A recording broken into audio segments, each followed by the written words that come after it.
Students can see कि how this solar power plant works, क्योंकि बहुत सारे स्टूडेंट्स के दिमाग में ये सवाल होता है कि ये वर्क कैसे करता है, क्या इसमें टेक्नोलॉजी इन्वॉल्व है। तो dear friends, you can check on the screen कि this is a solar plant which is a ground mounted. यहाँ पर एक ग्राउंड माउंटेड सोलर प्लांट दिखा रखा है, this one is a ground mounted. ये एक स्टैंड पर लगा हुआ है and this is on the roof, this third one you can see, this is also on the flat roof, this is on the slanting roof।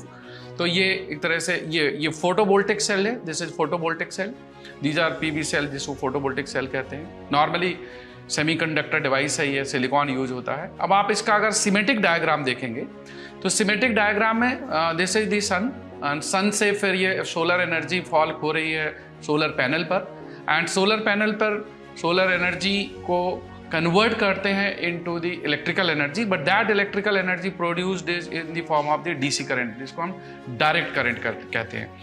अब ये solar power जो produce हुई that is a direct current, लेकिन direct current आप जानते हैं कि इसको ग्रिड में फीड नहीं कर सकते। जो हमारे घर में अप्लायंसेस हैं वो सारे एसी करंट बेस्ड होते हैं, तो एक इन्वर्टर की रिक्वायरमेंट है। For this is the grid connected inverter. तो ये इन्वर्टर है, inverter will convert DC current to AC current, तो ये एसी करंट में कन्वर्ट कर देगा। अब now this AC current will or may not be at right voltage which you require. तो कई बार इसको वोल्टेज को कंट्रोल करने के लिए ट्रांसफार्मर की ज़रूरत होती है और उसको फिर आप ग्रिड में भेज सकते हैं, लेकिन हाउस होल्ड में ट्रांसफार्मर नहीं लगता। तो उस करंट को, एसी करंट को आप ग्रिड में भेज सकते हैं, मतलब कि मीटर को क्रॉस करके जाएगा, मीटर में रीडिंग रिकॉर्ड हो जाएगी, या फिर आप अपने घर में कंज्यूम कर सकते हैं। तो घर में आप अप्लायंसेस में कंज्यूम कर लीजिए। लेकिन मान लीजिए कि आपका कंजम्पशन अभी बंद है, आप छुट्टी में गए हुए हैं, संडे को आपके सारे घर के अप्लायंसेस बंद हैं और संडे को तो पावर प्रोड्यूस होगा, तो पावर सीधे ग्रिड में चला जाएगा। तो ये एक मैकेनिज्म है। अब यहाँ पर एक बात ये आती है कि बाय चांस ग्रिड में नहीं दे सकते।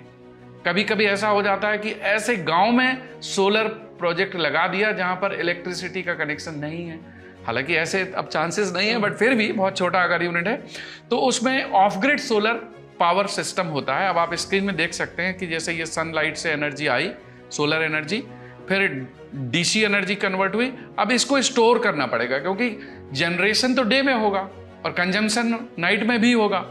तो यहाँ पर बैटरी यूनिट चाहिए, तो बैटरी में आप स्टोर कर लेंगे। बैटरी से स्टोर करके फिर आप उसको नाइट में या ऑफ टाइम में आप कभी भी फ्लक्चुएशन के दौरान यूज कर सकते हैं। तो उसके बाद फिर इन्वर्टर के थ्रू आप कन्वर्ट करेंगे एसी में, और ये इनिशियली जो बैटरी में स्टोरेज है वो डीसी है। फिर उसको आप फैन, लाइट या फिर टेलीविजन XYZ अप्लायंसेस के लिए यूज कर लीजिए। तो दिस इज द मैकेनिज्म। तो कई जगह ऐसा होता है कि जहाँ रिमोट एरियाज है, जो हिली एरियाज है, जहाँ पर ट्रांसमिशन लाइन नहीं है, वहाँ पर अगर सोलर पावर प्लांट लगाया तो फिर वहाँ पर बैटरी स्टोरेज चाहिए। अब ये बैटरी की कॉस्ट बहुत ज़्यादा होती है, so that is what it makes non viable, और इसकी लाइफ भी लिमिटेड है। 2 साल 3 साल के बाद बैटरी के सेल्स चेंज करना पड़ जाते हैं, तो इसकी वजह से कॉस्ट बहुत बढ़ जाती है। तो battery is something which is avoided. तो that is what I wanted to tell you कि इस तरह से ये काम करता है।